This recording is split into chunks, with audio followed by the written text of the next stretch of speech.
Have you ever been so humiliated that your dignity became their entertainment? Get your filthy hands away from that piano! Victoria Sterling's voice cut through the champagne chatter like a blade. The billionaire stepped between Daniel Hayes and the pristine Steinway Grand, her diamond bracelet glinting as she shoved his cleaning cart aside. Daniel froze, mop still dripping. 200 of Manhattan's elite turned to stare. Victoria's ice-blue eyes scanned him, from his worn work boots to his faded coveralls. You think someone like you belongs near something this valuable? Her manicured finger jabbed toward the piano. This instrument costs more than your entire bloodline will ever be worth. Nervous laughter rippled through the crowd. Daniel's jaw tightened. Then Victoria delivered the killing blow. Tell you what, play this piano and I'll marry you on the spot. The room erupted in cruel amusement. The 4:30 a.m. subway car rattled through the darkness toward Manhattan, carrying Daniel Hayes and the weight of 3 jobs, 2 dreams, and 1 impossible choice that would define everything. His reflection stared back from the grimy window, a face carved by responsibility before its time. At 29, Daniel looked like a man who had buried his father, raised his sister, and watched his mother's kidneys fail, 1 dialysis session at a time. But his hands, resting on worn work gloves, told a different story. Long fingers, precise positioning, calloused from chemicals, but elegant in their quiet strength. Play this piano and I'll marry you. The billionaire's words echoed in his mind as Brooklyn disappeared behind him. Victoria Sterling's cruel laughter had followed him through 18 hours of mopping floors, scrubbing toilets, and pretending her words hadn't carved themselves into his chest like graffiti on a subway wall. Daniel's phone buzzed. A text from his sister, Maya. Mom's session ran long again. The doctor wants to talk about the surgery. The surgery, $45,000. They didn't have money that might as well have been $45 million. The train screeched into his stop. Daniel shouldered his worn backpack and climbed toward street level, where Manhattan's towers pierced the sky like golden needles threading wealth through clouds. By 5:15 a.m., he was mopping the lobby of the Meridian Club, where Victoria Sterling's monthly membership fee exceeded his annual salary. The Meridian Club existed in a different universe. Persian rugs that cost more than houses, oil paintings older than the Constitution, members who spoke in stock tickers and measured time in quarterly reports. Daniel moved through this world like a ghost, present but invisible, necessary but unacknowledged. He'd been invisible for 7 years. 7 years since Howard University, where professors had called him extraordinary. 7 years after the full scholarship to the Manhattan School of Music, the scholarship he'd surrendered the day his father's construction scaffold collapsed in Queens. Son, his father had whispered in the hospital, construction dust still coating his lungs. Promise me you'll take care of them, Daniel had promised. The scholarship letter had arrived 3 days after the funeral. Now, at 6 a.m., Daniel pushed his cart past the club's music room. Through beveled glass doors, the Steinway grand piano sat like a sleeping giant. Chopin's Ballade No. 1 lay open on the music stand, the same piece Victoria had mocked him about, the same piece he'd performed for his senior recital, earning a standing ovation from professors who'd never seen anything like it. His fingers twitched involuntarily, muscle memory stirring. 4 years of theory, 4 years of technique, 4 years of professors saying, Daniel, you don't just play music, you speak it. But speaking music didn't pay for dialysis. It didn't cover rent in a studio apartment where his mother slept on a fold-out couch, and Maya studied by lamplight because the overhead bulb had burned out last month.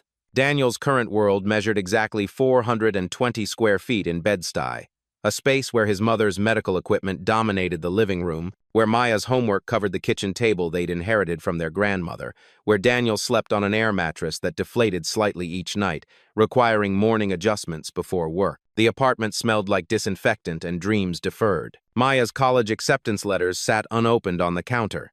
Columbia, NYU, Barnard.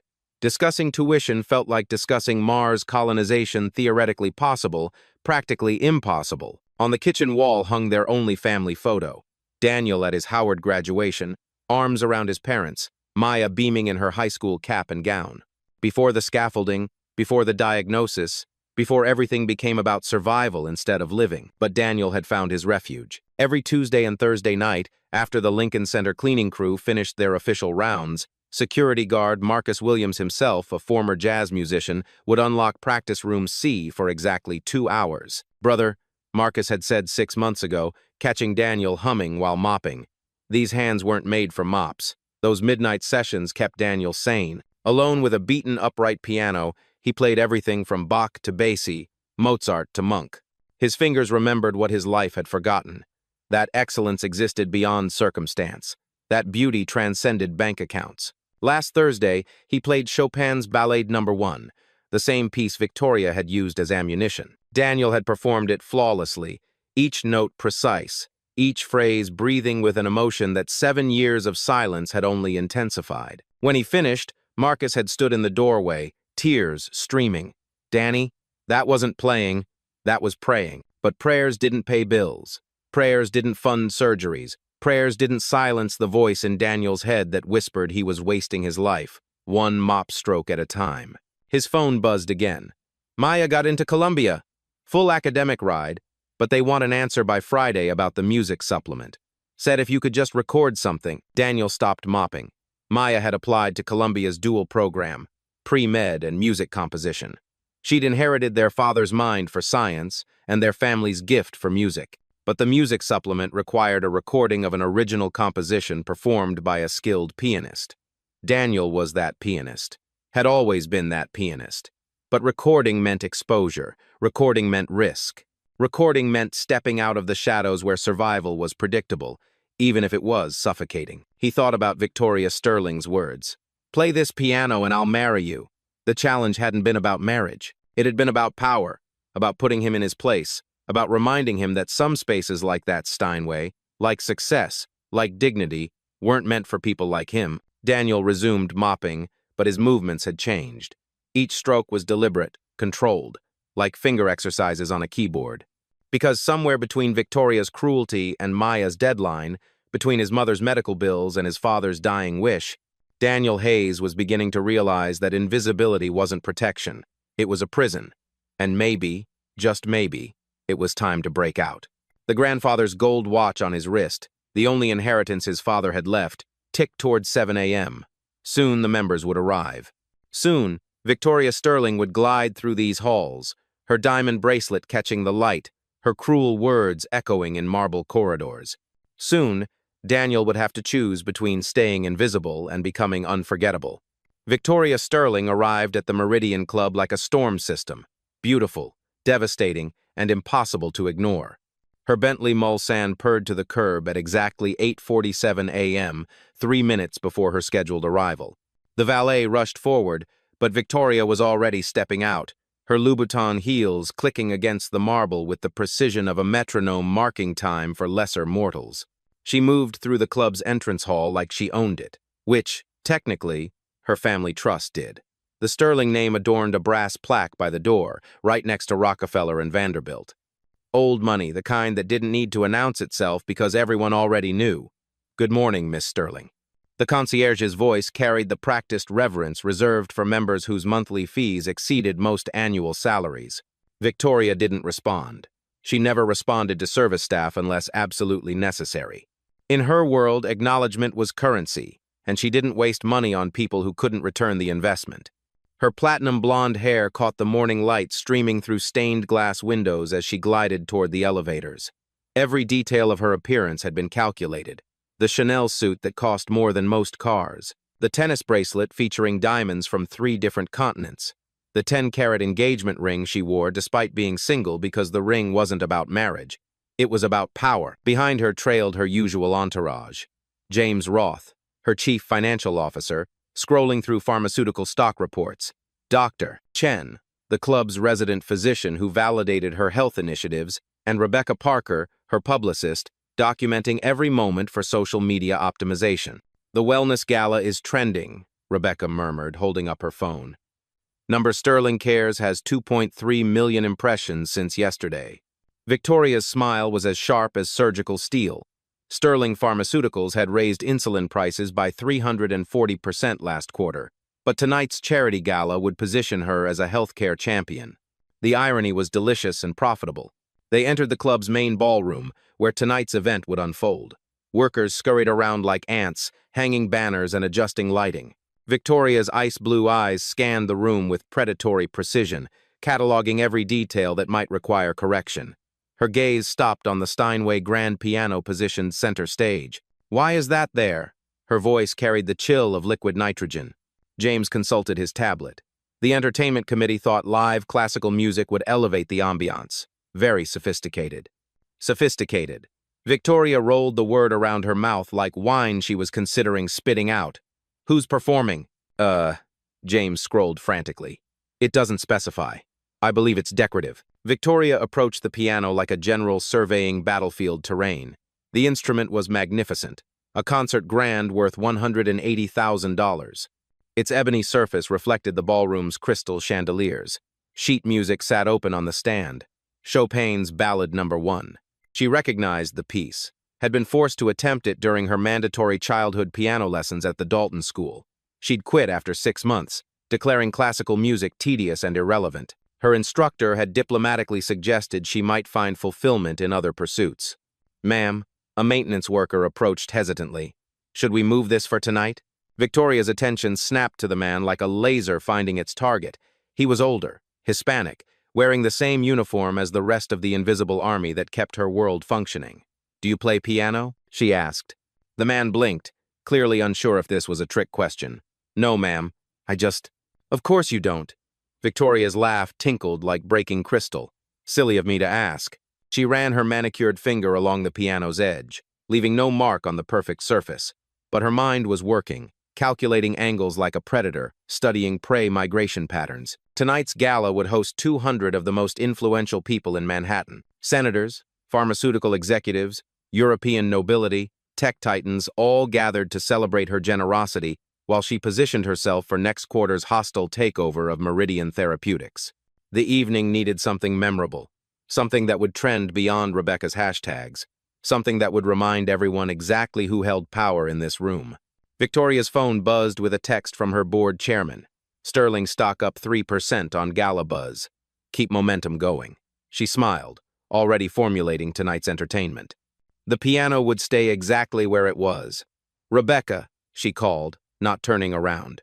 "Make sure we have optimal camera positioning around this piano.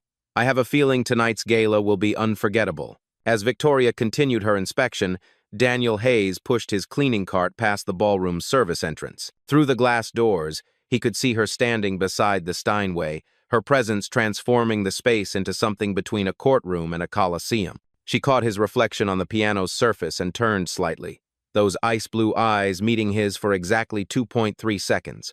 Long enough for recognition, long enough for calculation, long enough for Victoria Sterling to decide that tonight's entertainment had just walked into view. Her smile widened, revealing teeth as white and sharp as pharmaceutical-grade cocaine. "Play this piano and I'll marry you." The words she'd spoken 12 hours ago had been practice. Tonight would be the performance. The Meridian Club's ballroom had transformed into a stage worthy of royalty. Crystal chandeliers cast golden light across marble floors polished to mirror perfection. 200 of Manhattan's most powerful figures mingled beneath oil paintings worth more than a small country's GDP. Victoria Sterling held court at the ballroom's center, a vision in midnight blue Valentino that cost more than most annual salaries. Around her, pharmaceutical executives and senators competed for her attention like planets orbiting a particularly dangerous star. "The insulin accessibility program has been transformative," Dr. Chen was saying, champagne flute raised in toast. "Miss Sterling's leadership proves that profit and compassion can coexist." Victoria's smile could have cut diamonds.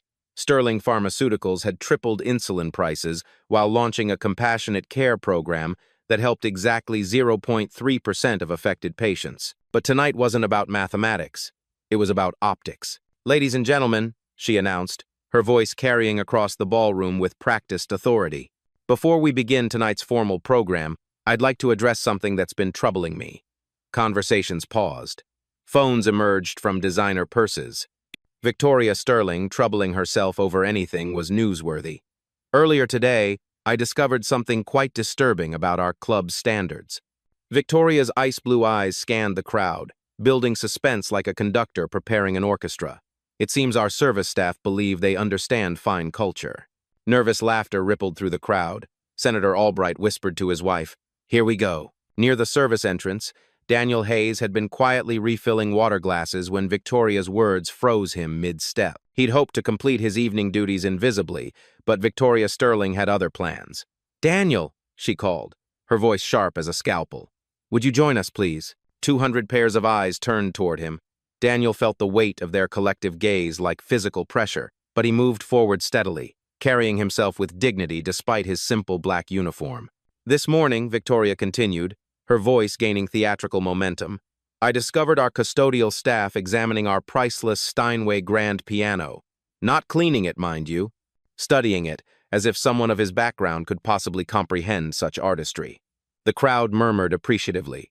Rebecca Parker was already filming, her phone capturing every angle of what promised to be premium social media content. Victoria gestured toward the magnificent piano, its ebony surface reflecting the ballroom's opulence. "This instrument, ladies and gentlemen, costs more than most people earn in 5 years. It requires training, breeding, and culture to appreciate qualities that—" She let the sentence hang, her gaze moving pointedly from Daniel's work boots to his simple uniform. "But I'm feeling generous tonight," Victoria announced, her voice dropping to a conspiratorial whisper that somehow carried to every corner of the ballroom. "After all, this is a charity event. So, I'll make our friend here a proposition." Daniel's hands remained steady at his sides, but his jaw tightened almost imperceptibly. "If this gentleman can play even the opening measures of that Chopin piece," Victoria pointed at the sheet music with a flourish, "I'll marry him right here, right now." The ballroom erupted in delighted laughter. Someone shouted, "Victoria, you're savage!" Another voice called out, "Poor guy, doesn't know what he's in for." Victoria reached into her purse and withdrew a small velvet box containing her 10-carat engagement ring. With theatrical precision, she placed it atop the piano's music stand. "There's your engagement ring, darling," she announced. "All you have to do is earn it." The crowd pressed closer, forming a semicircle around the piano. Phones lifted higher. Someone started a live stream. The hashtag number Sterling Gala Drama was already gaining traction. "Of course," Victoria continued, her voice dripping with false sweetness, "when you inevitably fail, I trust you'll understand that some spaces simply aren't meant for people like you." Dr. Chen chuckled nervously. "Victoria, perhaps." "Oh, but this is educational," Victoria interrupted. "We're about to demonstrate the difference between ambition and ability, between dreaming and doing." She turned to Daniel with a smile that could have frozen champagne. "Unless, of course, you'd prefer to simply return to your proper duties." The challenge hung in the air like smoke from an expensive cigar. Daniel could feel the crowd's anticipation, their hunger for entertainment at his expense. Phones recorded his every micro-expression. Social media algorithms were already calculating viral potential. In that moment, standing before Manhattan's elite while they waited for his humiliation, Daniel heard an echo of his grandfather's voice. "Dignity isn't something they can take from you, son. It's something you either carry or you don't." Victoria's ice-blue eyes gleamed with predatory satisfaction. She'd created the perfect trap. Accept the challenge and face public failure, or decline and confirm every stereotype she'd just articulated. "Well," she prompted, adjusting her diamond bracelet with deliberate precision, "do we have a groom, or do we have a janitor who knows his place?" The ballroom held its collective breath, waiting for Daniel Hayes to choose between invisibility and destruction.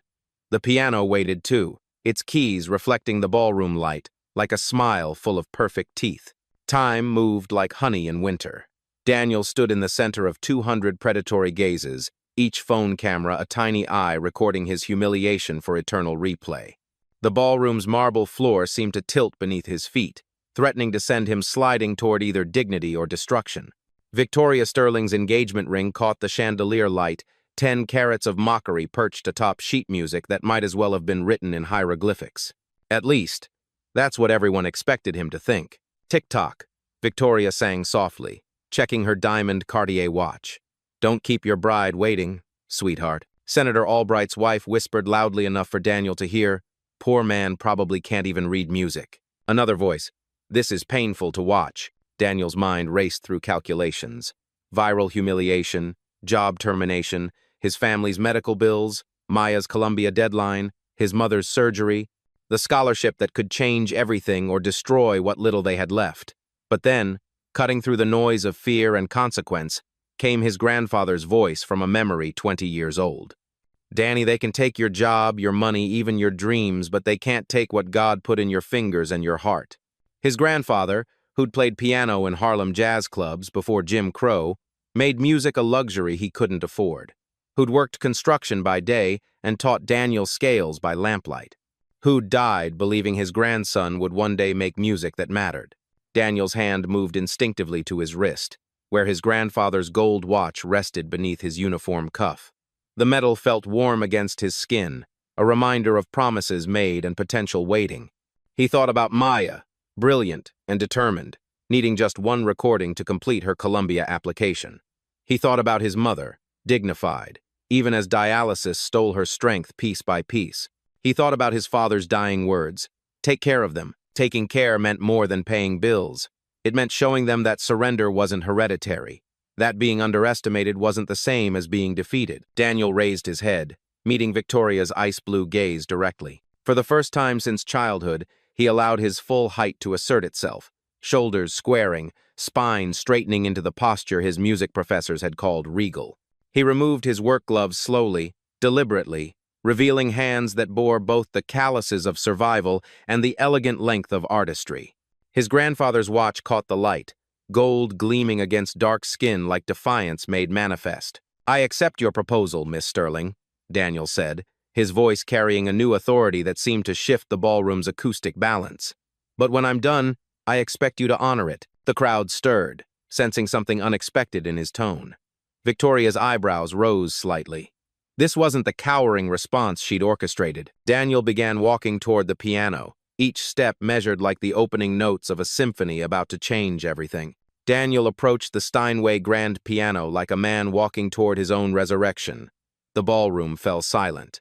Not the polite quiet of anticipation, but the absolute stillness that precedes either triumph or catastrophe. 200 of Manhattan's most powerful figures held their collective breath, phones poised to capture what they assumed would be a spectacular failure. Victoria Sterling stood beside the piano like a prosecutor presenting evidence, her diamond bracelet catching the light as she gestured toward the sheet music. Chopin's Ballad No. 1, she announced to the crowd. One of the most technically demanding pieces in the classical repertoire. Even trained pianists struggle with its complexity. Her ice-blue eyes met Daniel's with predatory satisfaction. "But please, do try your best." The crowd pressed closer, forming an amphitheater of expectation around the Steinway. Rebecca Parker adjusted her phone angle to capture both Daniel's inevitable failure and Victoria's triumphant reaction. Someone in the back whispered, "This is going to be painful to watch."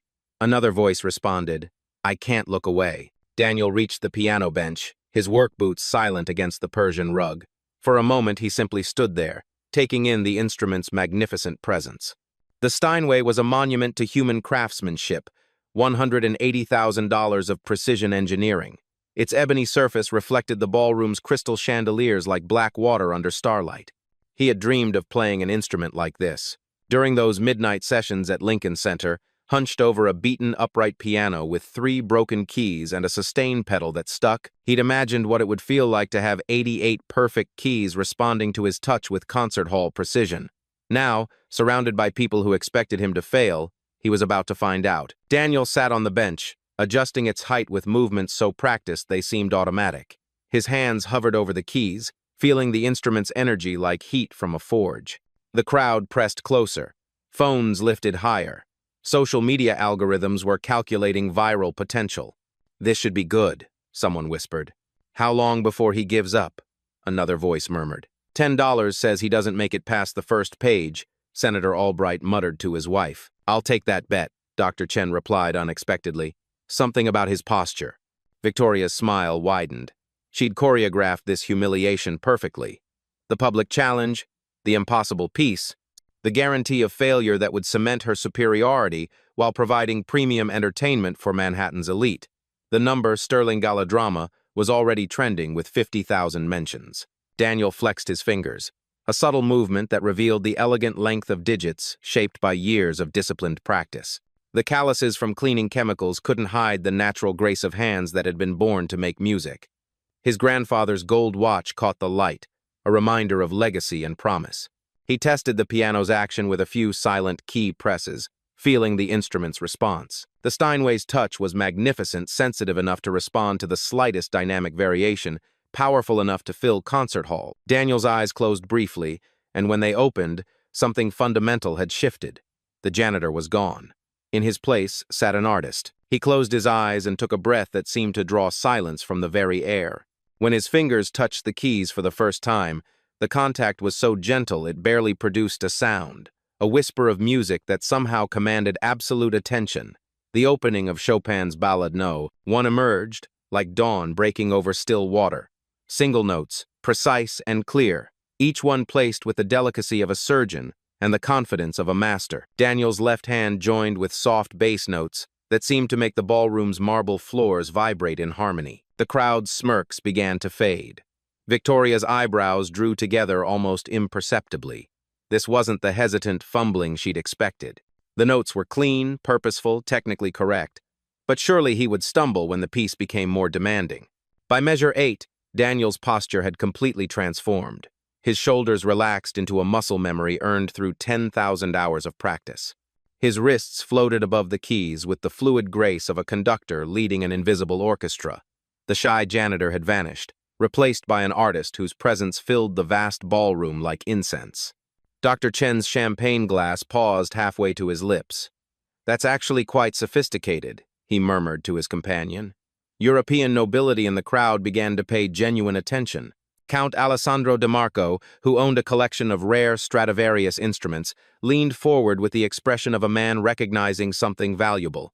"The touch," he whispered to his wife. "Listen to that touch." Measure 16 brought the melody's first true flowering. Daniel's right hand danced across the upper registers while his left maintained the rhythmic foundation, creating a conversation between voices that seemed to emanate from somewhere deeper than the piano strings. The music wasn't being played. It was being born. His touch revealed the Steinway's voice in ways the instrument rarely experienced. Each key responded with crystalline clarity, the concert grand's superior acoustics allowing subtle dynamics that would have been impossible on lesser instruments. Daniel shaped phrases with a breath that seemed to extend the piano's natural decay, creating legato lines that flowed like silk ribbons through the air. The audience began to shift unconsciously. Bodies that had been positioned for mockery now leaned forward in genuine interest. Conversations died mid-whisper. Even Rebecca Parker's social media commentary fell silent as she realized her live stream was capturing something extraordinary. The comment feed exploded with messages. "Holy, is this real? Who is this guy? This is actually incredible." Senator Albright lowered his phone entirely. His wife grabbed his arm, whispering, "David, he's really good." The transition to the B section arrived like a thunderclap wrapped in velvet. Daniel's technique exploded into view. Octaves that rang like cathedral bells, arpeggios that cascaded down the keyboard like water over stones, chromatic runs so fast they blurred into pure emotion. His hands moved with surgeon-like precision, while his face reflected the music's emotional landscape, tender during lyrical passages, fierce during dramatic climaxes. "Jesus Christ," someone whispered. "He's actually a pianist." "Shh," came the sharp reply. The crowd was no longer watching a humiliation unfold. They were witnessing artistry at a level most had never experienced outside of Lincoln Center. Victoria's ice-blue eyes widened as Daniel navigated passages that would challenge conservatory graduates. His left hand thundered through bass octaves while his right hand executed runs that seemed to defy the physical limitations of 10 fingers. The sound filled every corner of the ballroom, resonating off marble walls and crystal fixtures with cathedral-like majesty. A young pharmaceutical executive pulled out his phone to Google the piece's difficulty level. His face went pale as he read, "Considered one of the most challenging works in the piano repertoire. Requires advanced technical skill and mature musicianship. Often used as a benchmark for professional-level pianists." The crowd began to murmur in amazement. Tech titans who collected rare instruments as investments realized they were witnessing something their money couldn't buy. Pharmaceutical researchers who understood the intricate complexities of molecular structures recognized equivalent complexity being executed with flawless precision. Daniel navigated Chopin's most treacherous passages like a master chef wielding a knife, dangerous techniques made to look effortless through years of dedicated practice. His pedaling created layers of resonance that transformed the ballroom into a concert hall, each harmony hanging in the air like precious perfume. The development section showcased an interpretive maturity that defied his circumstances. Daniel took risks with tempo and dynamics that only artists comfortable with their mastery attempt. slowing impossible passages to extract maximum emotional impact, then accelerating through technical fireworks that would challenge conservatory professors. Count DeMarco turned to his wife with tears in his eyes. "Maria, this is what we heard at La Scala in 1987. This is that level of artistry." Victoria's hands trembled slightly as she gripped her diamond bracelet. This wasn't possible. Janitors didn't play Chopin like this. Working-class men didn't possess this level of cultural sophistication. Everything she believed about breeding, education, and social hierarchy was crumbling with each perfectly executed phrase. The music built toward its climactic return. Daniel's entire body now moved with Chopin's rhythms. His feet worked the pedals like a master organist. His shoulders swayed with melodic lines. Even his breathing synchronized with the music's phrases. He wasn't just playing the piano. He had become the conduit through which Chopin's genius flowed into the modern world. Rebecca Parker's phone trembled in her hands. Her live stream had gained 100,000 viewers in real time. Comments flooded faster than she could read. "This is the most beautiful thing I've ever heard. Who is this man? I'm literally crying. This needs to go viral right now." The ballroom's acoustics carried every nuance of Daniel's performance to its farthest corners. Pharmaceutical executives who had never attended a classical concert found themselves moved to tears by music they couldn't name but somehow understood. Tech moguls who measured success in algorithms discovered that some things couldn't be quantified, only experienced. Then came the cadenza, the piece's most technically demanding passage where even professional pianists held their breath. Daniel's hands separated into independent voices, the left maintaining bass octaves, while the right exploded into cascading runs that seemed to defy physical possibility. The ballroom held its collective breath. Victoria's mouth fell open as Daniel executed passages that her own childhood piano teacher had called impossible for anyone but the most gifted artists. His fingers moved so quickly they blurred, yet every note rang clear and true. The Steinway sang under his touch like an instrument possessed, its voice soaring above the stunned silence of Manhattan's elite. Count DeMarco stood up involuntarily, his years of musical education recognizing mastery when he witnessed it. Other audience members followed suit, unable to remain seated in the presence of such artistry. Daniel paused for exactly one heartbeat before the final section, a moment of perfect silence that stretched like eternity. In that pause, 200 people realized they were witnessing something extraordinary. Phones that had been recording for mockery now captured reverence. Then Daniel's hands descended like controlled lightning. The final measures erupted with a power that seemed to shake the crystal chandeliers. Bass notes thundered through the ballroom's foundation, while melody lines soared toward the vaulted ceiling. Daniel's technique was flawless, but more than that, it was transcendent. He wasn't just executing Chopin's vision, he was channeling 7 years of suppressed dreams, a lifetime of being invisible, generations of ancestors whose talents had been buried beneath survival. The final chord rang out like a declaration of war against every assumption the crowd had carried into this room. Daniel held the sustain pedal down, letting the harmonies decay naturally while the ballroom absorbed what had just occurred. Silence. Complete, absolute silence that stretched for 4.3 seconds, long enough for reality to reassemble itself around a new truth. Then, the eruption. The standing ovation began with Count Alessandro DeMarco, the Italian nobleman, whose family had patronized artists for 5 centuries, rose from his seat like a man witnessing the Second Coming. His weathered hands, which had applauded Pavarotti at La Scala and Horowitz at Carnegie Hall, came together in thunderous appreciation. "Bravo!" he shouted, his voice cracking with emotion. "Magnifico!" Absolutely magnificent. The applause spread like wildfire. Dr. Chen leaped to his feet, champagne forgotten. Senator Albright's wife dabbed her eyes with a Hermes scarf worth more than most monthly salaries. Tech executives who measured everything in data points found themselves moved by something that couldn't be quantified. "Extraordinary," Dr. Chen called out. "Simply extraordinary." Rebecca Parker's phone shook in her hands as she tried to capture the transformation sweeping through the ballroom. Her live stream had exploded to 250,000 viewers. Comments flooded the feed faster than she could process. "I'm literally sobbing. This man is a genius. Victoria Sterling just got owned. Who is this king?" The Lincoln Center director, who had been attending as Victoria's guest, pushed through the crowd toward the piano. His face bore the expression of a man who had just discovered buried treasure. "Sir," he said, his voice carrying across the ballroom as conversations paused to listen. "I don't know who you are, but you belong on the world's greatest stages, not cleaning them." The crowd murmured in agreement. Business cards began emerging from tuxedo pockets as classical music patrons and talent scouts recognized what they had witnessed. Someone shouted, "Give this man a recording contract." Another voice called, "Carnegie Hall! He needs to be at Carnegie Hall!" Through it all, Victoria Sterling stood frozen beside the piano like a statue carved from ice and humiliation. Her face cycled through a spectrum of emotions, disbelief melting into embarrassment, embarrassment hardening into calculation. The woman who had orchestrated this evening's entertainment had become its most spectacular casualty. Her ice-blue eyes darted around the ballroom, searching for escape routes from her own viral disaster. Her entourage had evaporated. James Roth was busy recording the applause on his phone, already calculating damage control strategies. Dr. Chen had joined the standing ovation. Even Rebecca Parker, her own publicist, was focused entirely on capturing the crowd's reaction rather than protecting her employer's image. Victoria's diamond bracelet caught the light as her hands trembled slightly.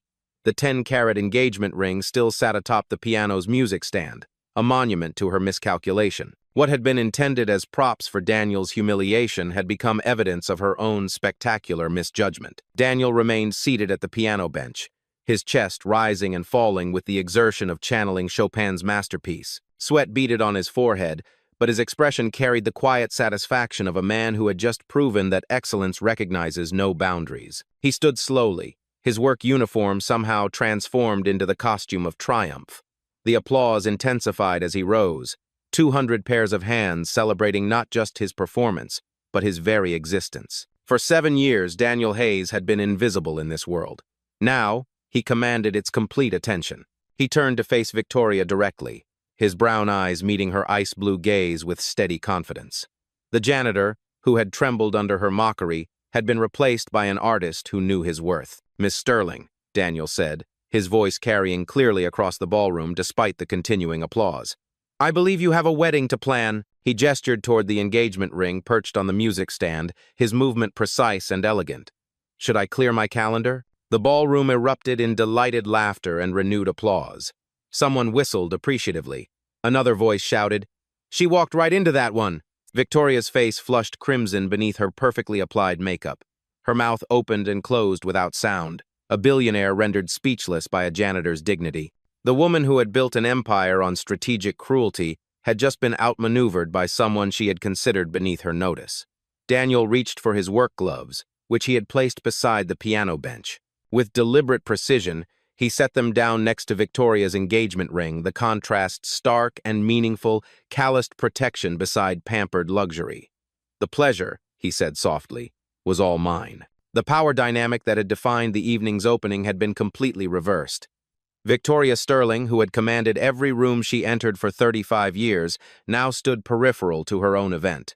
The spotlight that had been hers by birthright now illuminated a man she had tried to destroy. The applause continued, growing stronger rather than fading as Manhattan's elite celebrated the triumph of talent over prejudice, dignity over cruelty, substance over surface. Victoria's carefully orchestrated humiliation had become Daniel's coronation, and every phone in the room had recorded it for posterity. The applause showed no signs of stopping. If anything, it intensified as the full magnitude of what had occurred settled into the collective consciousness of Manhattan's elite. Daniel Hayes had not merely played the piano. He had shattered assumptions, rewritten narratives, and transformed a ballroom into a cathedral of human dignity. Count DeMarco pushed through the crowd, his eyes bright with the fervor of a man who had just witnessed artistic history. "Maestro," he said, grasping Daniel's hand with both of his own. "In 60 years of attending concerts, I have rarely heard Chopin played with such soul. You must tell me, where did you study?" Before Daniel could answer, the Lincoln Center director was at his side. Business card extended. "Thomas Berkowitz, artistic director. We need to talk immediately. I'm thinking about a residency, recording opportunities, a debut recital. This level of artistry cannot remain hidden." Business cards materialized from everywhere. Classical music patrons, talent scouts, and recording executives all recognized the same truth that had just slapped them across their collective faces. Excellence had been cleaning their floors while they drank champagne and discussed stock portfolios. Deutsche Grammophon announced a sharp-suited woman pushing through the crowd. "Astrid Muller, A&R director. We need to discuss recording contracts tonight." Rebecca Parker's phone had become the epicenter of a digital earthquake. Her live stream now boasted 500,000 concurrent viewers and climbing. The hashtag number Janitor Genius was trending worldwide, displacing number Sterling Galadrama entirely. Comments flooded faster than the platform could process. This man deserves everything. Victoria Sterling just created a legend. I can't stop crying. Talent has no address. But the most meaningful recognition came from an unexpected source. Marcus Williams, the Lincoln Center security guard who had unlocked practice room C for Daniel's midnight sessions, appeared at the ballroom's service entrance. He'd been working a double shift when Rebecca's live stream appeared on his phone. Now he stood in the doorway, tears streaming down his weathered face. "Danny," he called out, his voice thick with emotion. "I told you those hands weren't made for mops." The crowd turned toward the service entrance, watching as Marcus approached his friend. The two men embraced janitor and security guard, teacher and student, brothers in a world that had tried to render them invisible. "Marcus got me those practice sessions," Daniel announced to the crowd, his arm around the older man's shoulders. "Without him, tonight never happens." The applause redirected toward Marcus, who had become an accidental hero in the evening's narrative. Phones captured the moment, transforming a simple embrace into a symbol of mentorship and possibility. Victoria Sterling watched from beside the piano, her world imploding in real time. Her pharmaceutical empire's stock price was already dropping as traders absorbed the viral disaster. Board members were frantically texting damage control strategies. Her phone buzzed incessantly with calls from crisis management firms, but the consequences were only beginning. "Miss Sterling," came a sharp voice from the crowd. Harrison Cross, CEO of Meridian Therapeutics, Victoria's primary business rival, emerged with the smile of a shark scenting blood. "Fascinating evening. I'm establishing a $50 million scholarship fund for overlooked talent in your honor. We'll call it the Sterling Second Chances Foundation." The crowd applauded this announcement with particular enthusiasm. Victoria's face went ashen as she realized her moment of cruelty was being transformed into her competitor's philanthropy. $100 million, announced tech mogul Jennifer Park, not to be outdone. "Full-ride scholarships for working-class artists, because clearly we've been looking for talent in all the wrong places." The bidding war of charitable one-upmanship continued as Manhattan's elite competed to distance themselves from Victoria's humiliation while associating with Daniel's triumph. Within minutes, over $300 million in scholarships and arts funding had been pledged, all inspired by watching a janitor play the piano. Daniel's phone, which had been buzzing intermittently, suddenly exploded with notifications. Someone had identified him on social media. His Facebook page gained 50,000 followers in 10 minutes. A GoFundMe for his mother's surgery, created by a viewer watching the live stream, had already reached $100,000 in donations. "Danny!" Maya's voice cut through the ballroom noise as she burst through the main entrance, still in her Columbia University sweatshirt. She'd sprinted from the subway after seeing her brother trending on Twitter.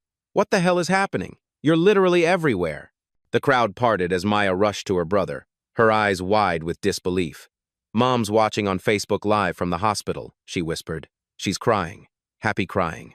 They've already called about the surgery. Someone paid for it. Some anonymous donor wired the full amount." Daniel's composure finally cracked. 7 years of carrying his family's weight, 7 years of invisible struggle, 7 years of deferred dreams, it all culminated in this moment of recognition that felt like a resurrection. The Lincoln Center director appeared at Daniel's shoulder again. "Mr. Hayes, I'd like to offer you the principal pianist position, effective immediately. Full benefits, housing allowance, and creative freedom. Will you accept?" Daniel looked around the ballroom that had witnessed his transformation from invisible to unforgettable. Victoria Sterling stood alone beside her piano, a billionaire rendered irrelevant by her own cruelty. The crowd waited for his response with the anticipation of people who had just witnessed history. "I'll finish my shift first," Daniel said quietly. "But yes, I accept." The applause that followed seemed to shake the foundation of everything Manhattan thought it knew about worth, talent, and the dangerous assumptions that privilege makes about possibility. 3 months later, Daniel Hayes walked onto the Carnegie Hall stage wearing a perfectly tailored tuxedo, his grandfather's gold watch catching the spotlight as he approached the Steinway grand piano that waited like an old friend. The sold-out audience included tech titans, pharmaceutical executives, and European nobility, the same people who had witnessed his transformation at the Meridian Club. But now, They weren't watching a janitor play the piano. They were witnessing the debut of America's newest classical sensation. In the front row sat his mother, radiant and healthy after her successful surgery, and Maya, now thriving in her first semester at Columbia with a full scholarship that had materialized from Daniel's viral moment. Marcus Williams occupied a place of honor, his security guard uniform replaced by a suit purchased specifically for this occasion. Victoria Sterling was notably absent. Her pharmaceutical empire had crumbled under the weight of public scrutiny that followed Janitor Genius. The board had replaced her with a CEO who actually understood the difference between profit and humanity. She'd retreated to her Hamptons estate, where her Steinway grand piano sat covered and untouched, a monument to the danger of underestimating others. As Daniel's fingers touched the keys for his opening piece, Chopin's Ballad No. 1, naturally he thought about the journey from invisibility to this moment. Every midnight practice session had led here. Every moment of being overlooked had prepared him for being truly seen. The music that emerged wasn't just technically perfect. It was prayer made audible, dignity transformed into sound, proof that excellence doesn't require permission to exist. When the final notes faded into reverent silence, Daniel stood to accept an ovation that seemed to last forever. But his mind wasn't on the applause. It was on the lesson his grandfather had whispered decades ago. They can take your job, your money, even your dreams, but they can't take what God puts in your soul. Tonight, 2,800 people understood that truth viscerally. Talent doesn't wear a uniform. Genius doesn't announce itself with designer labels. Every person carrying a mop bucket might be carrying Mozart in their heart. We live in a world that judges worth by job titles, potential by postal codes, and value by bank statements. But excellence is democratically distributed, while opportunity remains criminally hoarded. How many Daniels walk past you every day, underestimated and overlooked? And more importantly, when was the last time you were Victoria, making assumptions based on appearances and missing the brilliance right in front of you? Excellence is everywhere. The question isn't whether it exists, but whether we're paying attention. What did you learn from Daniel's story? Let us know in the comments below, and don't forget to subscribe for more stories that prove extraordinary people often come in ordinary packages. In the heart of a deadly blizzard, a 72-year-old widow faced a choice: lock her door on 9 dying strangers, or risk absolutely everything. The blizzard hit Detroit like a sledgehammer. Through the frosted glass of her window, 72-year-old Dorothy Washington watched as 9 massive motorcycles vanished under a blanket of falling snow. On her crumbling porch stood 9 leather-clad giants, ice clinging to their beards and raw desperation shining in their eyes. Outside, the temperature was plummeting to 15 below zero. Without shelter, anyone caught in this storm would surely die tonight. Her arthritic hands trembled as they rested on the deadbolt. It wasn't from the cold, but from pure, paralyzing fear. These men could overpower her in seconds, take everything she had, and hurt her in ways she didn't want to imagine. But they were human beings, and they were dying out there. Dorothy faced an impossible choice: lock the door and let 9 strangers freeze to death, or open it and risk everything. What she couldn't possibly know was that the man standing in the center of that group wasn't just any biker, and her next decision would not only change 9 lives, but would also transform her entire neighborhood forever. But before that life-altering moment arrived, Dorothy Washington was already fighting a quiet battle she seemed destined to lose. At 72, Dorothy lived alone in a 2-story house that was slowly crumbling around her. The paint peeled off the siding like old skin. Shingles had blown away in last year's storms, leaving dark patches on the roof where rain seeped through. Every morning at 5:30, Dorothy made instant coffee with powdered milk. Real cream was a luxury she couldn't afford on her $1,200 Social Security check. She would sit at her kitchen table, reading her worn Bible by the light of a single bulb, praying for the strength to make it through another day. The house needed at least $15,000 in repairs, maybe more. The furnace wheezed and rattled, struggling to heat rooms that leaked warmth through cracked windows. Dorothy wore 3 sweaters indoors during the winter, her breath visible in the kitchen on some mornings. When it rained, she placed pots and buckets around the house to catch the dripping water.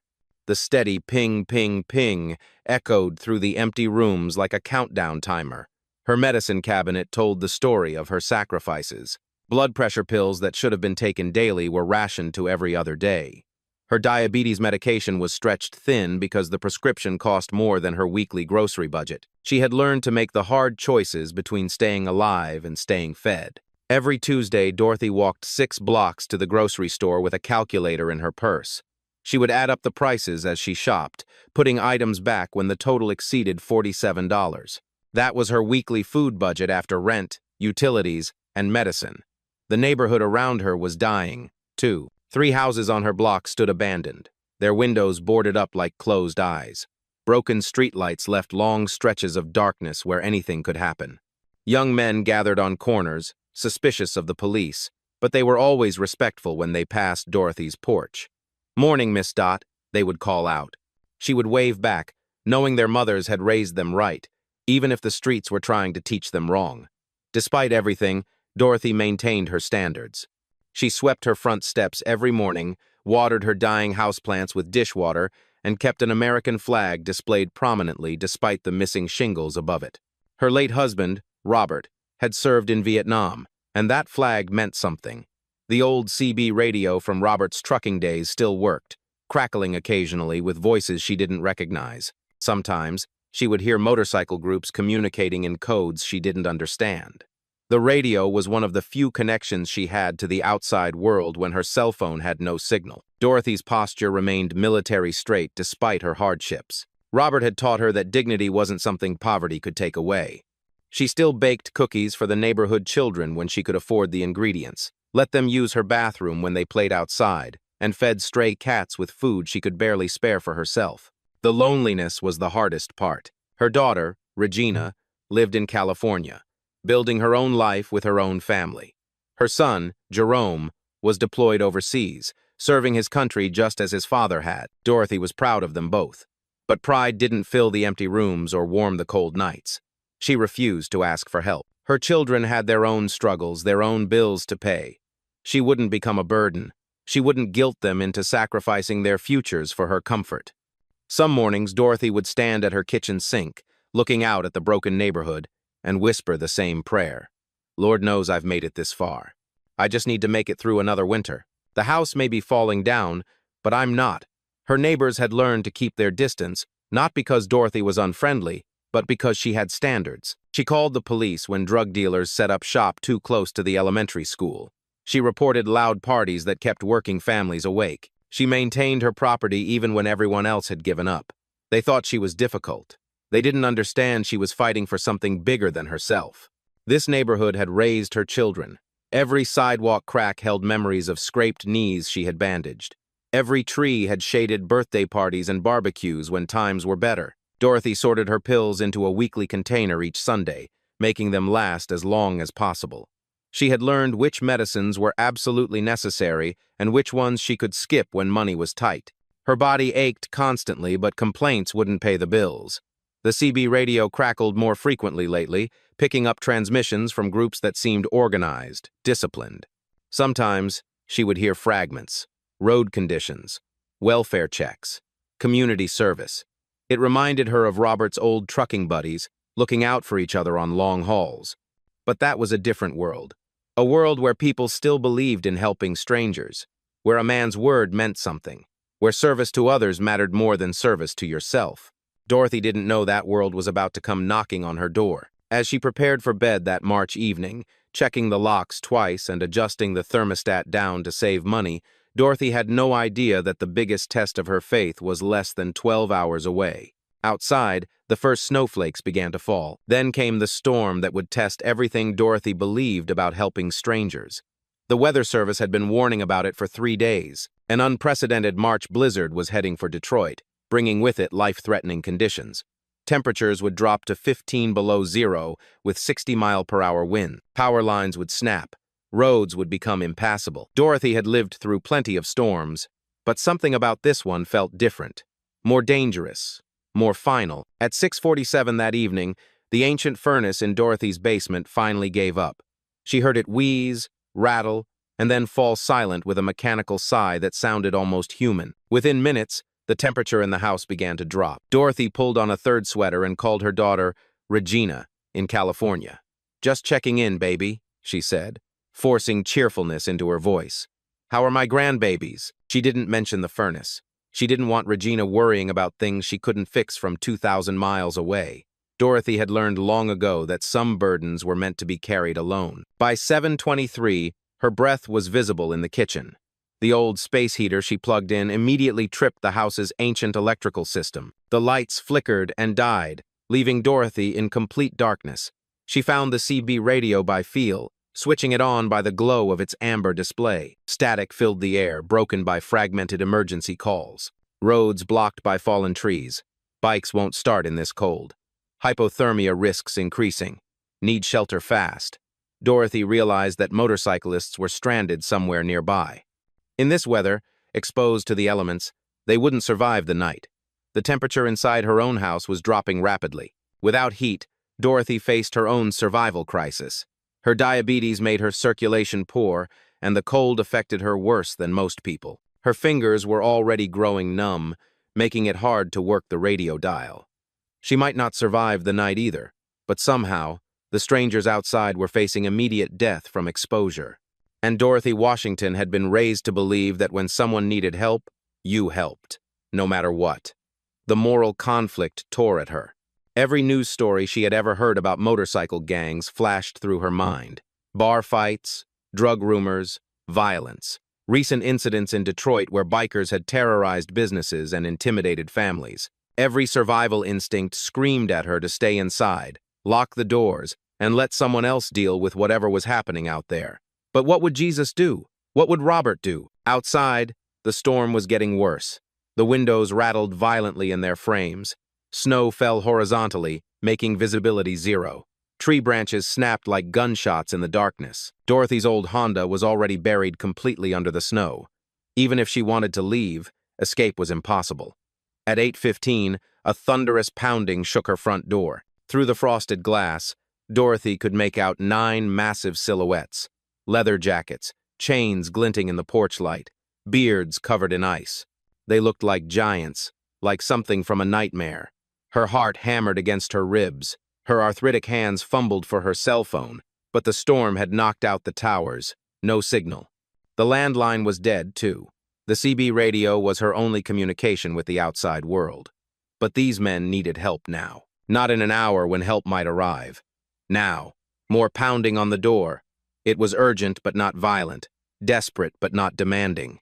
Dorothy crept closer, her slippered feet silent on the cold linoleum. She could hear voices through the door, muffled by the wind but surprisingly respectful. "Ma'am?" The voice was deep, authoritative, but polite. "I'm sorry to bother you. Our bikes are dead. The roads are impassable. We just need shelter until morning. We have sleeping bags. We won't be any trouble." Dorothy's hand hovered over the deadbolt. This was the moment. Turn away 9 human beings and let them freeze to death, or risk everything to save them. She thought about Robert, somewhere beyond the stars, watching. What would he say if she let people die when she could have saved them? She thought about her faith, about all those Sunday sermons about Good Samaritans and loving thy neighbor. Did that only apply when your neighbor looked like you, talked like you, and dressed like you? The wind howled. The voices outside were growing weaker, more desperate. These weren't just strangers anymore. They were human beings on the verge of death. Dorothy closed her eyes and whispered a prayer. "Lord, if this is how I go, let it be while helping others."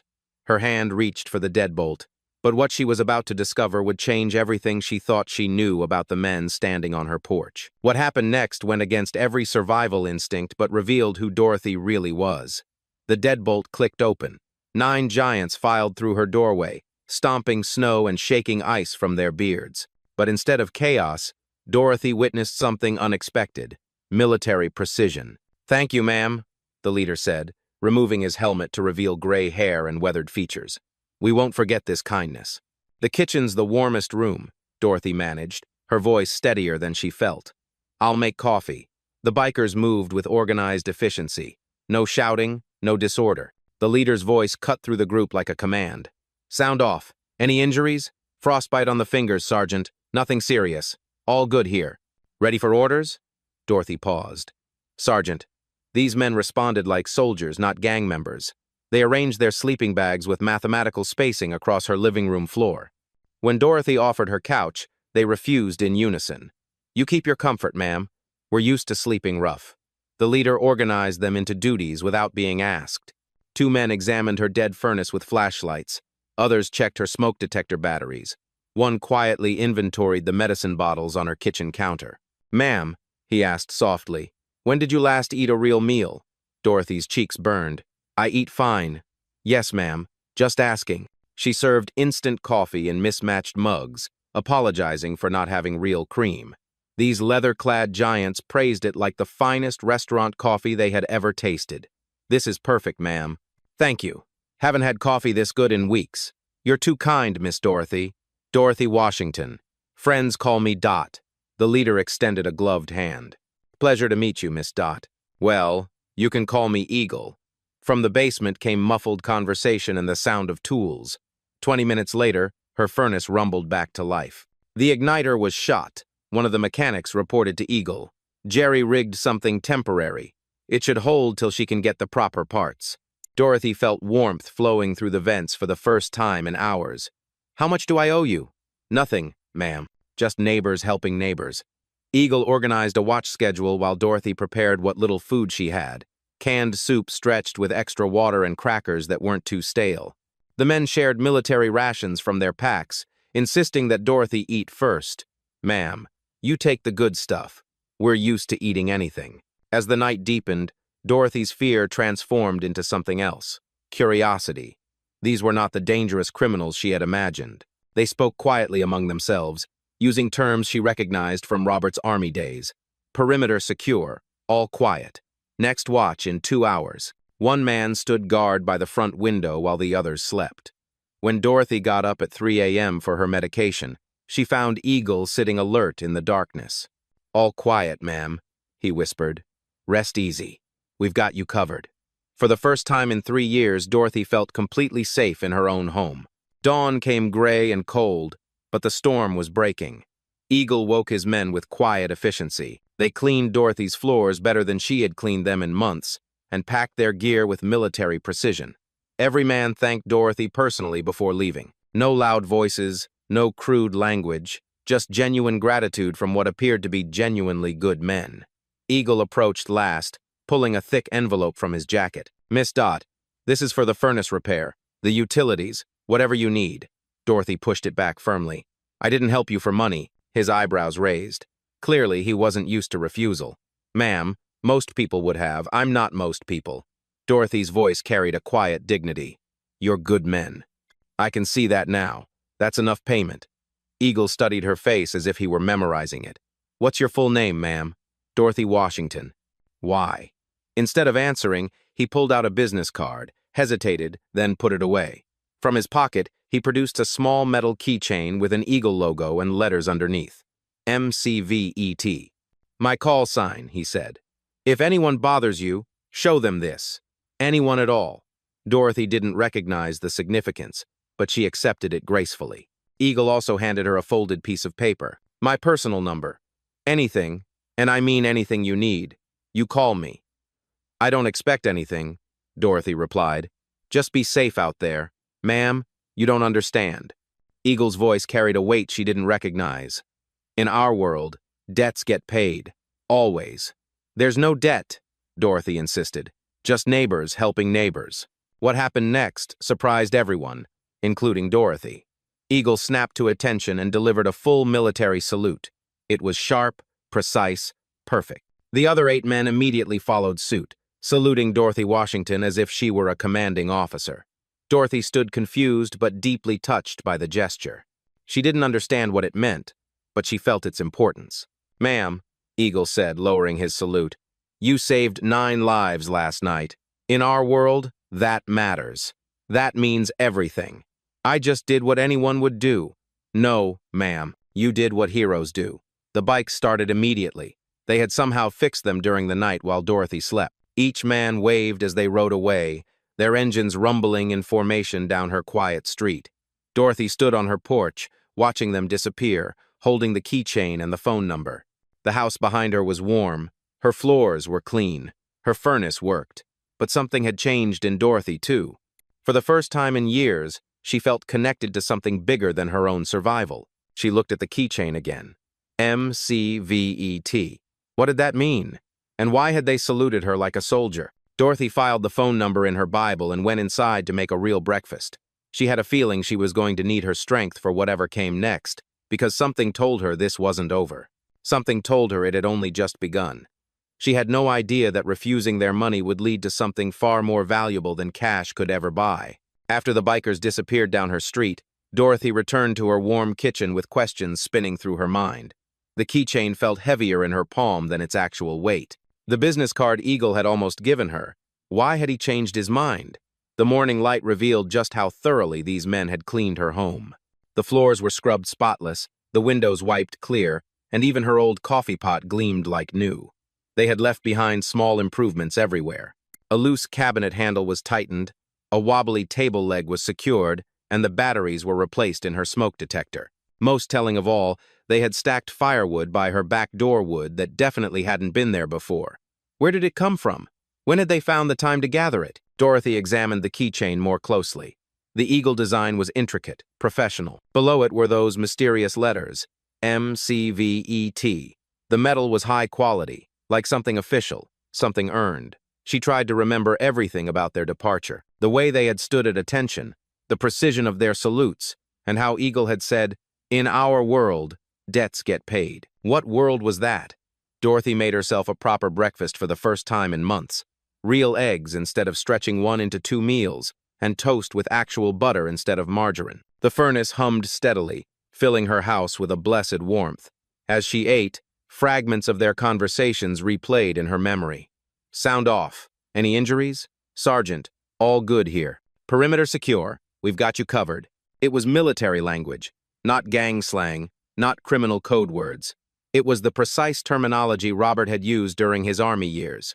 Dorothy pulled out her worn photo of Robert in his Vietnam uniform, the same bearing, the same quiet confidence, the same automatic respect for others. Had these men served too? She studied the phone number Eagle had given her. The area code, 313, was local, but something about the way he had written it seemed formal, official, like a military contact card. The more Dorothy thought about it, the more the questions multiplied. These were not ordinary bikers. The equipment was too good. The organization was too tight. The respect was too genuine. And that salute, Dorothy might not know much about motorcycles, but she knew military protocol.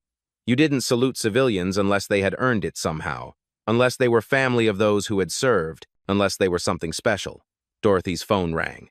It was Regina, calling from California. "Mom, are you okay? The weather service says Detroit got hit hard." "I'm fine, baby. The furnace is working, and the house is warm. Thank God. I was worried sick. Power outages, road closures. How did you manage?" Dorothy hesitated. How could she explain what had happened? 9 leather-clad strangers who turned out to be gentlemen. A night that changed her understanding of human nature. "Some neighbors helped out," she said finally. "Good people when you need them." "Neighbors? Mama, you always said nobody on that street cared about anybody. Maybe I was wrong about that." After hanging up, Dorothy sat quietly in her warm kitchen. For 3 years, she had felt abandoned by the world, forgotten, invisible. Last night, 9 strangers had treated her like family, like she mattered. They had asked for nothing except shelter. When offered payment, Eagle had looked genuinely confused by her refusal. Most people expected something in return for kindness, but Dorothy Washington had learned long ago that real kindness expects nothing back. What she didn't expect was how much that philosophy would mean to men who had clearly seen too much of the world's darkness. The CB radio crackled softly in the background. Dorothy turned up the volume, hoping to catch those motorcycle transmissions again. Instead, she heard normal chatter truckers, emergency services, amateur radio operators. Whatever network Eagle's group used, they weren't broadcasting openly anymore. But Dorothy had the strangest feeling they were still around, still watching, still protecting. She looked out her front window at the quiet street, where snow was melting in the morning Sunday. Everything appeared normal, but something fundamental had shifted. Dorothy Washington was no longer alone in the world. She just didn't know yet how dramatically her life was about to change. Over the next few weeks, Dorothy began noticing strange changes in her neighborhood that made her wonder what she had really gotten herself into. The first sign came 3 days after the storm. Dorothy stepped outside to collect her mail and found her garbage bins placed neatly back beside her house. In 3 years of living alone, the garbage collectors had never, not once, returned her bins to their proper spot. Week 1 brought subtle shifts. The drug dealers who usually gathered on the corner simply vanished. There was no confrontation, no police raids. They just stopped showing up. Neighborhood kids mentioned cool bikers asking questions about who lived where. Mrs. Parker next door reported seeing motorcycles cruising slowly past their houses, the riders taking careful note of address numbers. You know some bikers? Asked Frank, who owned the corner convenience store. They've been coming in, asking about you. Real polite, but intense, you know? Like they're checking on something. Dorothy's mail carrier, a chatty woman named Brenda, mentioned the same thing during her Tuesday delivery. Miss Dorothy, there have been motorcycles around here asking about your address. Not threatening or anything, just making sure they know where you live. Is everything okay? Week 2 escalated the mystery. Dorothy woke one morning to find her broken streetlight, the one that had flickered uselessly for 8 months, suddenly working perfectly. When she asked the city utilities department, they had no record of a repair order. Someone had shoveled her walkway after Tuesday's snowfall. Dorothy never asked for help, and she had been inside all morning. The work was professional, thorough, like it was done by someone who took pride in the job. Groceries appeared on her porch on Wednesday evening. Quality food, real cream, fresh bread, actual butter. A handwritten note said simply, "From grateful friends." There was no signature. The CB radio became more active, crackling with coded transmissions that Dorothy was starting to recognize. Eagle's nest secure. Mama Bear's location confirmed. Perimeter check complete. Mama Bear. Dorothy had a growing suspicion they were talking about her. Thursday's local news featured a story about community service projects around Detroit. The reporter mentioned a veterans motorcycle club organizing neighborhood cleanups and safety patrols. Dorothy glimpsed a familiar logo in the background footage, an eagle symbol she had seen before. She checked her keychain. Same eagle, same professional design. Friday morning brought the most telling evidence yet. Dorothy found a small American flag planted in her front garden, positioned perfectly to catch the morning Sunday. She hadn't put it there. None of her neighbors admitted to the gesture. But someone had chosen that spot deliberately, someone who knew what that flag meant to a military widow. The pieces were forming a picture Dorothy was almost afraid to complete. These weren't just grateful strangers keeping an eye on her. This was organized protection from people who understood service, sacrifice, and honor. The question wasn't whether they were watching over her anymore. The question was, who exactly had she helped that night? When Dorothy finally made that phone call, she discovered the truth that would change everything she thought she knew about the men she had saved. 3 weeks after the storm, Dorothy sat at her kitchen table with Eagle's phone number in her trembling hands. The mysterious protection, the neighborhood changes, the growing evidence she needed answers. The phone rang twice before a deep, authoritative voice answered. "This is Colonel James Morrison, United States Army, retired." Dorothy's breath caught. "Colonel?" she stammered. This is Dorothy Washington. You stayed at my house during the blizzard." The formality in his voice instantly melted into warmth. "Miss Dot, ma'am, I've been hoping you'd call. How are you? Is the house staying warm? Is the furnace holding up?" "Colonel Morrison," Dorothy said carefully. "Who exactly are you?" A pause, then a chuckle that sounded almost embarrassed. "Ma'am, I suppose I owe you some explanations. My name is Colonel James Eagle Morrison. I had 28 years of service, most recently commanding the 75th Ranger Regiment. I'm a recipient of the Congressional Medal of Honor, 3 Purple Hearts, and more commendations than I probably deserved." Dorothy felt the room spinning. "Congressional Medal of Honor. The men with you that night? Every single one is a decorated combat veteran, Miss Dot. Diesel Thompson, a Navy SEAL and Purple Heart recipient. Doc Martinez, an Army medic who saved 47 lives in Afghanistan. Tank Williams, Marine Corps, with a Bronze Star for valor. I could go on, but you get the idea." Dorothy's legs gave out. She sank into her chair, her mind reeling. "You mean, you're all heroes?" "No, ma'am." Morrison's voice carried a quiet conviction. "You're the hero. You saved 9 veterans who have seen too much death, too much darkness. That night, you reminded us what we fought for." The pieces crashed together in Dorothy's mind. The military precision, the discipline, the respect, the salutes. The motorcycle club? MCVET stands for Motorcycle Club Veterans, Miss Dot. I founded it after my retirement. It's therapy for PTSD, community service, and helping brothers transition back to civilian life. We ride together, we serve together, we heal together. Dorothy's voice was barely a whisper. Why didn't you tell me? Ma'am, we've learned that some people treat us differently when they know our service records. You helped us because we were human beings in need. That meant everything. Morrison's voice grew serious. Miss Dot, I need to tell you something else. After that night, I did some research on you. Your husband, Robert Washington, served in Vietnam from 1967 to 1969, an Army mechanic with a Good Conduct Medal and an honorable discharge. Yes, but how did you, ma'am? He served with my mentor, Sergeant First Class William Bull Martinez, Doc's father. Actually, your Robert saved Bull's life during the Tet Offensive. He fixed his damaged vehicle under enemy fire and got him to medical aid in time. Dorothy's hands flew to her mouth. Robert had never talked about specific incidents from the war. Ma'am, Bull Martinez trained me, shaped me into the soldier I became. Without him, I never would have survived my first deployment, let alone earned the respect of my men. Your husband saved the man who made my career possible. Tears streamed down Dorothy's face. Robert never said good men rarely do, Miss Dot, but heroes recognize heroes. That night at your house wasn't a coincidence. It was Robert's spirit working through you, taking care of his military family, Morrison continued, his voice thick with emotion. When we saluted you, we weren't just thanking you for shelter. We were honoring Robert's widow, showing respect for a family that sacrificed for this country. I never knew, Dorothy whispered. There's more, ma'am. That protection you've been noticing? 847 veterans across 3 states now consider you family. Not just because of that night, but because of what Robert did 56 years ago. Dorothy could barely process the scope of what she was hearing. Miss Dot, we've been watching your 6, that's military talk for covering your back because you've always been one of us. You just didn't know it.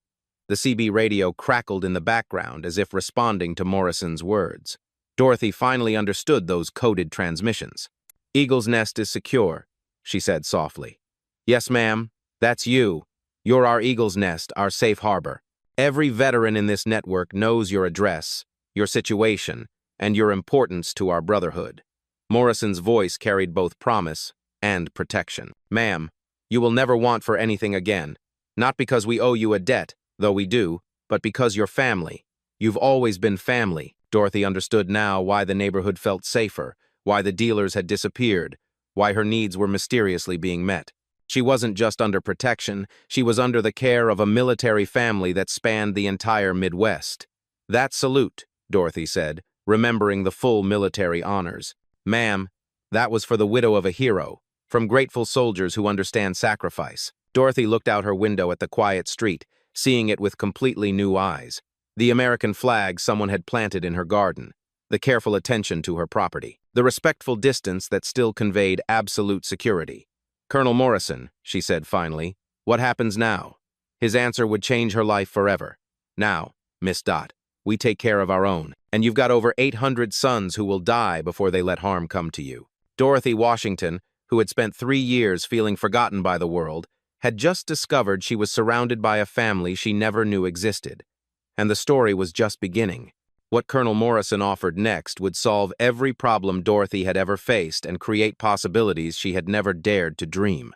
Miss Dot, Morrison said, his voice carrying the authority of command and the warmth of family, I'm going to lay out a comprehensive plan. You just listen and tell me what you think. Dorothy gripped the phone tighter, her heart racing. First, your house. My construction company, it's veteran-owned and employs 47 former service members, is going to completely renovate your home. A new roof, furnace, electrical system, plumbing, and accessibility features for aging in place. We're talking about $78,000 worth of work, with all donated materials and labor. Dorothy's breath caught. Colonel, that's too much. Ma'am, let me finish.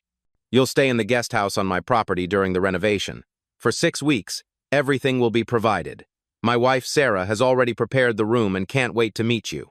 Morrison continued with military precision. Second, I discovered you've been rationing medications. I had our VA benefits specialist, that's Tank Williams, the Marine you met, research your case. Miss Dot, You're entitled to widow's benefits you never knew about. It comes to $2,847 a month, plus $68,000 in retroactive payments dating back 3 years. Dorothy's legs went weak. That much money would change everything. The VA medical benefits cover all your prescriptions, dental care, vision care, and even transportation to appointments. We've got volunteer drivers throughout the network. You'll have a personal advocate that's Doc Martinez's sister, Elena. She's a retired VA administrator who knows every program available. But how is this possible? Ma'am, Robert earned every penny of these benefits for you. The system failed to inform you properly when he passed. We're just making sure you get what is rightfully yours. Morrison's voice grew warmer. Third, we'd like to offer you an official position, Den Mother for the Motorcycle Club. It comes with a $500 a month salary, plus an honorary title that means everything to us. Your house will become our community support center. Dorothy felt tears starting to form. What would I do? What you're already doing, Miss Dot. You take care of people who need to be taken care of. We would hold weekly dinners at your house. You cook for whoever shows up, and we provide all the groceries and cleanup help. We'll hold counseling sessions for veterans struggling with civilian life and community meetings to coordinate neighborhood safety. The scope of it all was overwhelming. Dorothy tried to process it. There's more, Morrison continued. Sarah discovered you never finished high school because you got married young and started raising babies. We've arranged for you to complete your GED, then enroll in a 3-month peer counseling certificate program at the community college. Dorothy's voice was barely audible. At my age, Miss Dot, you've got more life experience and natural wisdom than most college graduates. We need someone who understands struggle, who has earned respect through character, not credentials. Morrison paused, letting the weight of it all settle. Your renovation will include a memorial corner honoring Robert's service, with his photos and medals displayed properly. The basement will become a meeting space for veteran support groups, and the backyard will get a garden restoration. Sarah tells me you love flowers. How did she know that? Because good people recognize good people, ma'am. And because we've been paying attention to what makes you happy, the offers kept coming. We're organizing a surprise reunion with your family. We've paid for flights for Regina and the grandchildren from California. Jerome is getting emergency leave from his deployment. For the first time in years, you'll all be together, and they will see the renovated home. Dorothy was crying openly now. This is too much. I never asked for anything. Miss Dot, the best people never do ask. That's exactly why they deserve everything. Morrison's tone became serious. There are legal protections, too. We've established a trust fund to ensure your security forever. We have veteran lawyers protecting your interests and a medical power of attorney network if you ever need care. We'll handle the will and estate planning to secure the house for your family. But what if something happens to you, Colonel? Ma'am, this network spans 3 states and includes active duty military, police officers, firefighters, EMTs, and federal agents, all veterans, all committed to the Brotherhood. If something happens to me, 846 others will pick up the responsibility. Dorothy looked around her kitchen, imagining it filled with people who needed family as much as she did. The community impact goes beyond your house, Morrison continued. We're buying the abandoned property next door and turning it into transitional housing for homeless veterans. Crime rates are already dropping because of our presence. Other neighborhoods are requesting similar programs. His voice softened. Miss Dot, you showed us what honor looks like in civilian clothes. You reminded 9 broken soldiers that good still exists in the world. Now, let us show you what gratitude looks like in action. Dorothy thought about Robert, wondering if he could see this moment from wherever heroes go when they die. Your husband would be proud as hell, Morrison said as if reading her thoughts. And frankly, ma'am, we are all proud to call you family. The silence stretched as Dorothy processed the magnitude of what was being offered. Complete financial security, a home restored to beauty, medical care without worry, and, most importantly, a purpose that mattered and a family that would never abandon her. What do you say, Miss Dot? Will you let us take care of our own? Dorothy's answer would determine not just her future, but the future of everyone whose life she would touch in the years to come. 6 months later, Dorothy's neighborhood had transformed beyond recognition, and so had Dorothy herself. The Victorian house that once leaked and creaked now stood as the crown jewel of the block. Fresh paint gleamed white with navy blue trim. New windows sparkled in the sunlight. The roof no longer shed shingles like autumn leaves, and a warm light glowed from every room. Dorothy's street had become something from a different era. Veteran families had moved into renovated houses where drug dealers once operated. The empty lot had sprouted a community garden where neighbors grew vegetables to share. New streetlights illuminated sidewalks that children could now walk safely on, even after dark. The numbers told an incredible story. Neighborhood crime rates had dropped 67% in 6 months. Property values had increased by 34% as families discovered a place where community meant something again. Local businesses reported 28% revenue increases as veteran families spent their money locally, supporting their neighbors. Dorothy herself looked like a completely different woman. Proper nutrition and health care had helped her lose 30 pounds of stress weight, while gaining an energy she hadn't felt in years. Her new wardrobe, gifts from the Veteran Wives Organization, had replaced the worn house dresses with colorful outfits that matched her renewed spirit. At 72, Dorothy was enrolled in community college, maintaining a 3.8 gigapascals in her peer counseling certificate program. She studied at the same kitchen table where she had once counted pills and stretched grocery budgets, now surrounded by textbooks and photos of her veteran family. Her daily routine had transformed completely. 6 a.m. brought coffee with Colonel Morrison on her front porch, planning community activities. 8 a.m. meant online classes, where Dorothy's life experience proved more valuable than any textbook. 10 a.m. brought tutoring sessions with neighborhood children, who now called her Grandma Dot. Afternoons were devoted to her new role as a certified peer counselor.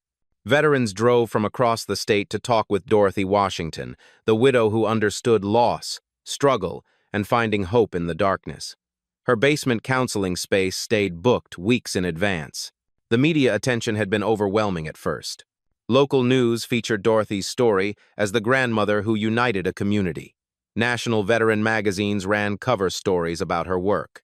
Documentary crews followed her daily routine, amazed by the ripple effects of one night's kindness. Hollywood producers had even called about movie rights.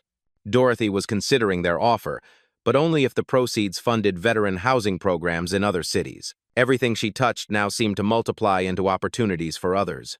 The Sunday dinners had become legendary. Dorothy's kitchen served 50 to 60 people every week, veterans, their families, neighbors who needed community, college students studying for finals, and elderly residents who had no one else.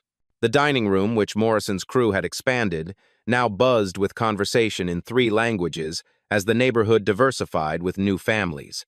Her influence extended far beyond Detroit. 12 other cities had implemented similar programs, pairing veteran motorcycle clubs with isolated military widows. Dorothy consulted on each program, sharing the lessons learned from her experience. Morrison's construction company had grown to employ 89 veterans, using Dorothy's house renovation as a model for community rebuilding projects. The waiting list for their services stretched 6 months, but priority always went to military families in need. The personal relationships flourished most of all. Weekly video calls with her daughter, Regina, had evolved into monthly visits as her grandchildren competed to spend their summers with Grandma Dot. Jerome's deployment ended early, and he had moved back to Detroit to help coordinate veteran services, working directly with Morrison's organization. Dorothy's house had become the unofficial emergency shelter for the entire neighborhood. When storms hit, families knew they could find safety, warmth, and hot coffee at Miss Dot's place. Her guest room stayed occupied by veterans transitioning to civilian life, students saving money for college, and families rebuilding after setbacks. The CB radio now coordinated a network of community volunteers. Morning check-ins ensured elderly residents were safe. Evening reports tracked neighborhood security. Dorothy's voice had become the calm center of a communication web that spanned 3 counties. Recognition followed recognition. A Presidential Volunteer Service Award, a state legislature proclamation, an honorary doctorate from Wayne State University, and invitations to speak at military bases nationwide about community resilience and veteran integration. But Dorothy's favorite recognition came from unexpected sources. Former drug dealers, now enrolled in veteran-sponsored recovery programs, stopped by to thank her for creating a neighborhood where children could play safely. Young mothers credited her with giving them hope that communities could change. The transformation was measurable, documentable, and continuing to spread. What started with 9 frozen bikers had become a movement that proved ordinary kindness could create extraordinary change. Dorothy Washington had become exactly what she had always been, a woman who opened her door when someone needed help. The difference was that now, the whole world was watching and learning from her example. 1 year later, Dorothy faced another knock on her door during a storm and proved that some things never change. On March 15th, exactly 1 year after 9 frozen bikers had changed her life forever, another blizzard swept through Detroit, bringing the same bone-chilling winds and blinding snow. But this time, Dorothy Washington watched the storm from inside a warm, secure home. New windows held back the cold. The furnace hummed steadily. Emergency supplies filled her pantry, and a backup generator waited in the basement. At 8:15 p.m., the exact time the bikers had knocked the year before, Dorothy's doorbell rang.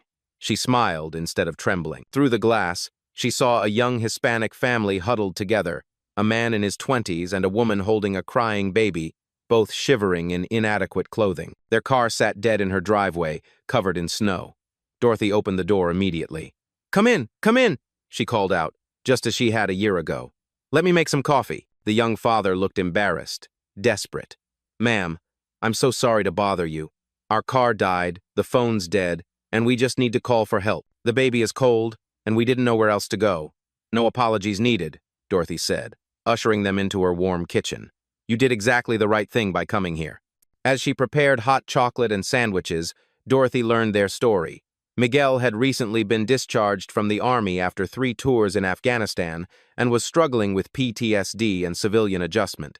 His wife, Maria, was finishing nursing school while caring for their premature baby, who needed specialized medical attention. They were moving to Detroit for a VA job opportunity, a fresh start in a new city where they knew no one. Within an hour, Colonel Morrison arrived with a mechanic. The veteran network mobilized automatically, offering immediate assistance. Miguel would start work with Morrison's construction company on Monday. Maria would have a study space for her nursing finals. The baby would receive care through the veteran medical network. By midnight, the family had keys to a small apartment 2 blocks away, fully furnished by veteran volunteers. Miguel stared in amazement at the instant community that had surrounded him. "How can we ever repay this kindness?"